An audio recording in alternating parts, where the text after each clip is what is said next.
Dear viewers, इस bell icon को दबाएं ताकि आप मेरी कोई भी वीडियो मिस ना करें। Please like, share and keep subscribed for more such content. Hello friends, मुझे लगता है कि हम लोग नेचर से बहुत कुछ सीख सकते हैं। ऐसी छोटी छोटी चीज़ें हैं, डेली बेसिस पे अगर हम ध्यान दें तो हम अपने डेली लाइफ में उसको इम्प्लीमेंट कर सकते हैं। मैं ऐसा ही एक ऑब्जर्वेशन आपके साथ शेयर करने वाली हूँ। ये एक पालक का पौधा है और ये एक भिंडी का पेड़ है। तो भिंडी का पौधा जो होता है वो अपनी रफ्तार से बढ़ेगा और पालक का पौधा अपनी रफ्तार से बढ़ेगा। हम जानते हैं कि पालक जो होता है वो बहुत हमारे घुटने तक मैक्सिमम बढ़ सकता है पालक का पौधा, और भिंडी हमारे कंधे तक बढ़ सकता है। तो मैं यहाँ पे ये बताना चाहती हूँ कि दोनों की अपनी रफ्तार है और दोनों जब बड़े होने के बाद भी जो फल बनेगा वो दोनों अलग फल बनते हैं। अगर हम पालक को बोलें कि तुम भिंडी को देखो, भिंडी कितनी टेस्टी होती है, भिंडी की तरह बनो, और या हम भिंडी को बोलें कि देखो पालक का साग कितना अच्छा होता है, वो उसको इतने चाव से लोग खाते हैं मक्के की रोटी के साथ, तो तुम पालक के साग की तरह बन जाओ, तो फिर आप समझ रहे हैं क्या खिचड़ी बन जाएगी। तो सेम चीज़ हम अपने लाइफ में भी सीखना चाहिए हमें,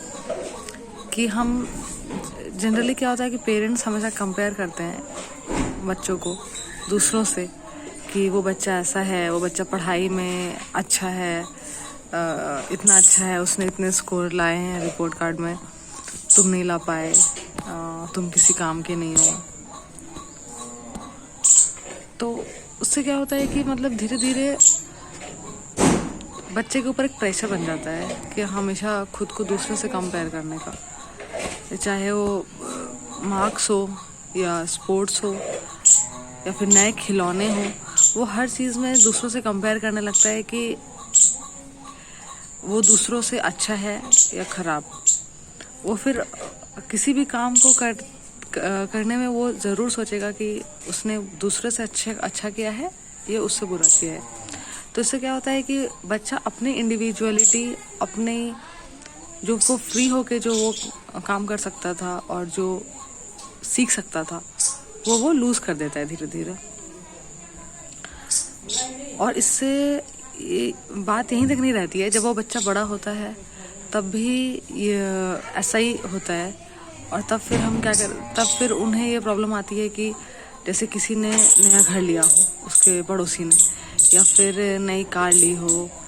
या फिर घर में एसी लगाया हो, तो हर चीज़ में बच्चा जो कि अब एडल्ट है वो खुद को कंपेयर करने लगता है कि अगर उसने नहीं ली वो चीज़ें तो क्या वो उतना अच्छा है, क्या उसने लाइफ में कुछ किया है। हमेशा वो दूसरों के स्टैंडर्ड पे खुद को मेज़र करता रहता है, खुद की तुलना दूसरों से करता रहता है, और इससे क्या होता है कि वो इवेंचुअली इंफीरियरिटी कॉम्प्लेक्स फील करता है, डिप्रेशन में चला जाता है, और जो ज़िंदगी का एक अहम टाइम था जो उसको अपने फिज़िकल और मेंटल डेवलपमेंट में लगाना था, वो वहाँ ना लगाकर वो दूसरों को देखने में लगा देता है। तो इससे उसकी ज़िंदगी का जो गोल होगा या फिर जो वो सीखना चाहता होगा वो नहीं सीख पाता है।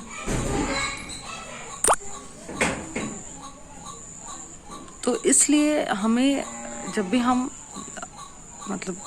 हम अपने बच्चों को दूसरों से कंपेयर करते हैं तो हमें सोचना चाहिए कि क्या एक्चुअली में ये इस कंपैरिजन से, इस तुलना से हमारा बच्चा दूसरों से, या फिर आज हमारा बच्चा बेहतर बन रहा है, या फिर कहीं ऐसा तो नहीं हो रहा, कहीं उसको मानसिक तौर से उसको ऐसा इस दौर से तो नहीं गुजरना पड़ा कि जिस चीज़ में वो अच्छा है फिर वो काम भी करना छोड़ दे, उसको वो भी उस काम में भी रुचि ना आए। तो नेक्स्ट बार जब भी आप अपने बच्चे को दूसरों से कंपेयर करें